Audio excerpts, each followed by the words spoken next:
Hi, I'm David Bodemer, the editorial director with National Real Estate Investor, here at the second annual National Net Lease Investment Conference in Chicago. I'm here with Don Resnick from Jenner & Block, one of our sponsors and speakers, and helped us put this event together. And thank you so much for taking some time to talk with me. Happy to do it, and we're really happy to be part of this conference for the second year in a row. We enjoyed it last year. We're enjoying it even more this year. Yeah, it seems like the discussion's been very lively. What's sort of your thinking about where we are in the market right now and kind of the discussions taking place today? Well, one of the things I had said earlier, I've been doing this for 38 years now, so I've seen a lot of cycles come and go, and I think I can clearly say the last downturn has probably been the most demoralizing one. Right. Maybe not the most devastating, but the most demoralizing one, because nobody can really see a way out. Right. Now, what's interesting is that this industry sector that we're dealing with today, the net lease sector, has probably fared better than most any other industry sector over the last few years. Right. It's survived better. Some people have even thrived in it and taken advantage of their ability to put capital together with credit tenants. I think the interesting thing will be to see is it's been the credit tenant business that has thrived so far, right. And whether or not the more traditional, there's only a limited number of credit tenants. Right. And the yields are being driven down for those credit tenants. The yields that people really want to see are probably based on the more traditional non-credit tenants. So it'll be interesting to see if that market comes back, how quickly that comes back. Are you seeing an increased appetite for that, given that there does seem to be an appetite for greater yields, right? People have to hit certain return targets, so right. It seems like just the dynamics are kind of forcing people to consider this stuff, and so is that actually manifesting? I think the problem in getting the greater yields is that there's still not enough debt, and these non-credit deals where you're really taking into account the strength of the tenant, right. And the quality of the real estate. It's not just kind of it's credit tenant deal is not a real estate deal, really. Right. On the deal where you're really looking at the real estate, the lenders are not loaning as much, 60, 65%, maybe 70, but depends on the guarantees, which means you need more equity. Well, more equity, unless the cost of the deals can be driven down, the equity requires a higher yield, so it's harder to put those deals together. Right, it's harder to make everything pencil out, just right. given the variables. Right. I think we're seeing a lot more activity, though, because there is a lot of money in the marketplace. But I think in the net lease industry, where you're not talking about the credit tenant, the real estate fundamentals really come into play. And I think what will happen is the real real estate players in the industry will do much better than those that just happen to represent luck into a great credit tenant that wants a new headquarters building or whatever, right. And can put a deal together that way. And so we've also got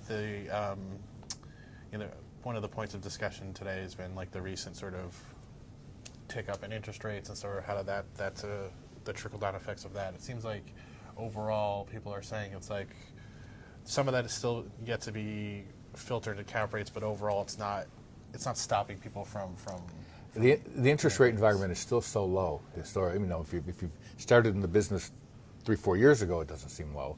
But if you've been in the business longer than that, the interest rate environment is still very low. It shouldn't be an impediment to doing. To me, the largest impediment is the lack of aggressive growth in the economy and particularly in jobs. And so, companies who are looking, the people just aren't. They're psychologically they're just not aggressive enough. Right. But I don't think if the interest rates were to go sky high, that would have an effect, but I don't think anybody sees that happening. Right, it's sort of more like a managed. Right. So I personally, at least with the clients that I've been working with, interest rates, they have some effect, but not a huge effect as to their ability to want to move forward and do these types of deals. And another theme that seems to have come up in a couple of the panels is the role the institutions are playing now, like the rise of a lot of the larger REITs, both public and non-listed, what they've been doing, and how that's the kind of force that they're becoming in the market. What's your sort of take on that? Well, their cost of capital is generally less. They're motivated. They can't just sit on it, though. They have to do something with it. I think the net lease business for a lot of REITs is very attractive, particularly because they can't own operating companies. They can't operate themselves anyway. So, the REITs can getting into whether it's the healthcare. Well, their way of getting into the healthcare sector is to buy medical office buildings, and lease them to the hospitals. So I think the institutional money, and pension funds, they're always looking for yield. They're looking for safety, and they're looking for yield. So I think that like much of the real estate business, the net lease industry is not unique. Mm-hmm. It's become much more institutionalized. I think every time you have a downturn and you see developers start getting called on their guarantees and look around as to where they're going to be able to bail a deal out, they start saying to themselves, "Boy, I wish I had an institutional partner." Right. And there's nothing like bad times to make you happy you had an institutional partner. So I think that's I don't see that lessening at all. I think that the REITs are always going to be there. The other institutional partners, the pension funds, they're going to look at their allocations into real estate, and those are going to go up and down. But I think there'll always be some in the marketplace. And how does that affect the traditional players? Is it forcing them to change the kind of deals they're doing, or the way that they're pricing deals, just given, you've got these institutions that have a lower cost of capital, they can make deals work in a different way. So what does the traditional player do? Competing against somebody who does not have the institutional. I mean, if you have an institutional partner, particularly where you've formed a fund and you have the discretionary money so you can move right away, and instead of having to put your deal to, net lease deal always requires, it requires a seller, requires a buyer, requires a lender, requires a tenant. Mm-hmm. Maybe the reverse order as to what's most important.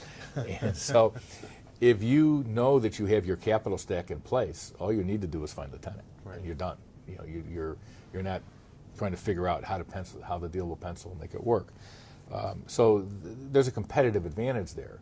Now, you're going to give up a lot of your upside to institutional partners if you're in this business.